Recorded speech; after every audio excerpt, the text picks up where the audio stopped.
Hey everyone, so 1 week ago today I had a VT ablation and I thought I'd just let you know some of the positives and negatives that have gone on over the last week, just what happened in the procedure, what happened immediately afterwards and where I am now, and has it been a success? So first of all, I was sent down to St Bart's in London. I'm living in Norfolk currently, but at my local hospital they don't do very many VT ablations, and the other problem with me is that a lot of the ventricular tachycardia is coming from the outside of the heart, so that requires going in through the chest and dealing with it from a slightly different angle. Again, not something that they do very often at Norwich, so I wasn't complaining. I'd rather go to where they have the best setup to perform the operation, and I turned up bright and early at 7:30 a.m. in the morning, as that's the time they wanted you in and on the ward. I was seen by a couple of nurses and a consultant came and spoke to me. Me and my wife went through all of the risks, things that can go wrong during the operation, all of them very, very low percentage. I'm not going to lie, some of those things can be quite scary. So things like uncontrolled bleeding, they have to induce the heart into ventricular tachycardia. So there's always that slight risk that they might not be able to get it going again. So although they have all the equipment there to deal with it immediately, and quite a few other little things, nothing that worried me enough not to go through with the operation. As I say, a lot of these risks are all very, very small. There's even big risks associated if you go in for even the smallest operations. So sometimes it can be a little bit scary, but at the end of the day, I was in the best place, one of the best places in the country, and they deal with this stuff every single day. So I was, once I'd signed my form, whisked off to the catheter lab. Quite an impressive lab, actually. You can see all the screens and the technology. There was a lot of people in there, probably about 12 people buzzing around doing different things, and I was swiftly put to sleep. Now, in the operation, they did actually go in through my groin as well. So in the first part of the procedure, they went in through my groin and they had a look around on the inside of the heart because they just wanted to double check everything, and they found that the inside of the heart was actually in very, very good condition and there wasn't really any troubles at all. So then they punctured in through the chest and went onto the outside of the heart, and when they stimulated my heart into VT, that's where all of the signals were coming from. That lit up their screens that they look at, and they were able to start pinpointing the areas they needed to ablate. Now, they spent just over an hour ablating different parts, and at the end of the procedure, they then tried to stimulate my heart back into ventricular tachycardia. And no matter how hard they tried, and she told me they tried very aggressively to get it back into VT, they just couldn't get the heart to go back into that rhythm. So from their point of view, that was a very successful looking sign that everything had gone well. So my total time down in the lab having the procedure done was about 5 hours. By the time I came around properly and stuff, I think I was out of it for about 6 hours in total. Now, let's get to some of the after stuff then. So this is where a lot of the negatives come from, really. The pain, I'm not going to lie, was very, very bad. Now, as I say, I'd had the procedure through the groin and through the chest, and a lot of my pain was coming from the chest. It just felt like I was being constantly sort of stabbed in the chest.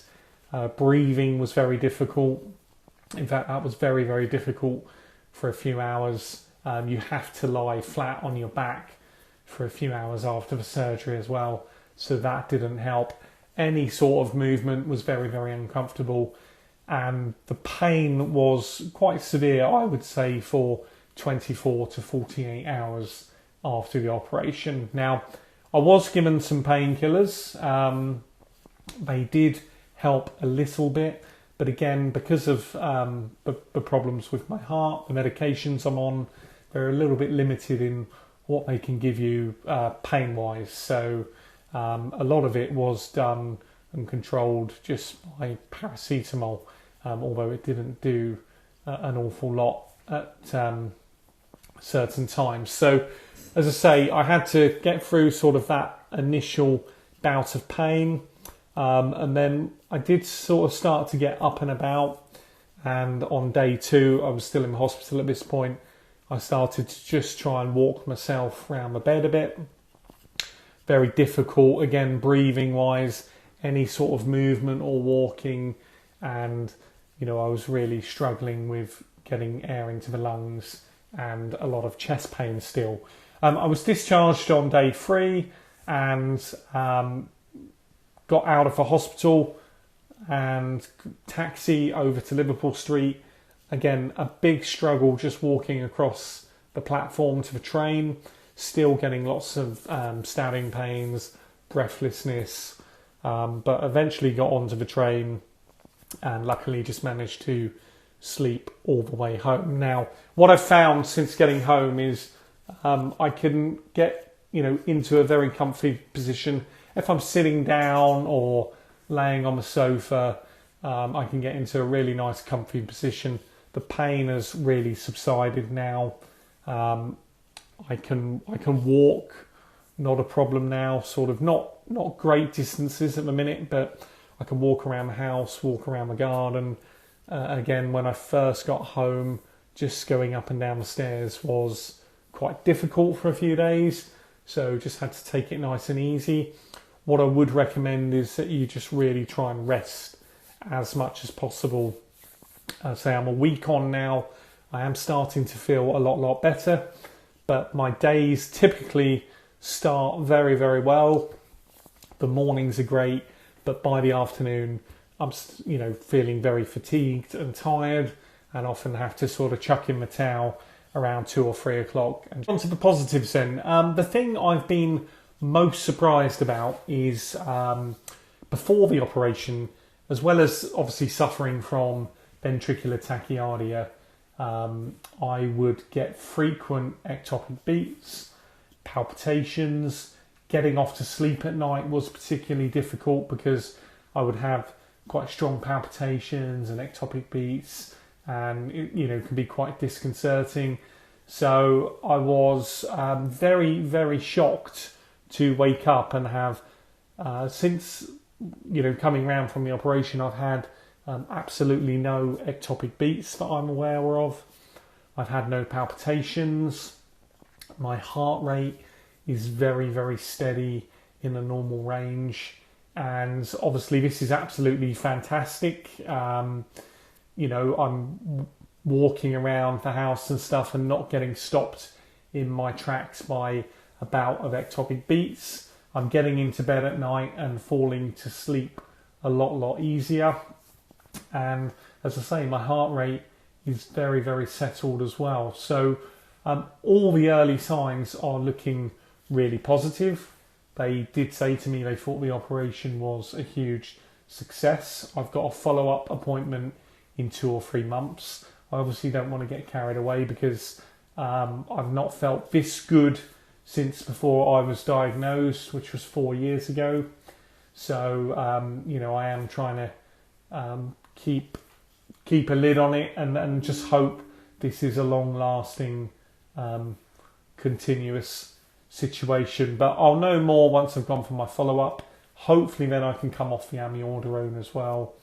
I've been on and off that over the last 3 years, so that would be another major plus if I can come off that. So anyway, hopefully I'll just continue now to recover over the next 2 or 3 weeks. I'll bring you an update once I've had that update at my follow-up appointment, and hopefully we'll see if everything's still in the same place and all working as it should be. If you've got an ablation coming up, I hope this just gives you a little bit of insight and it helps somewhat. Take care. See you soon.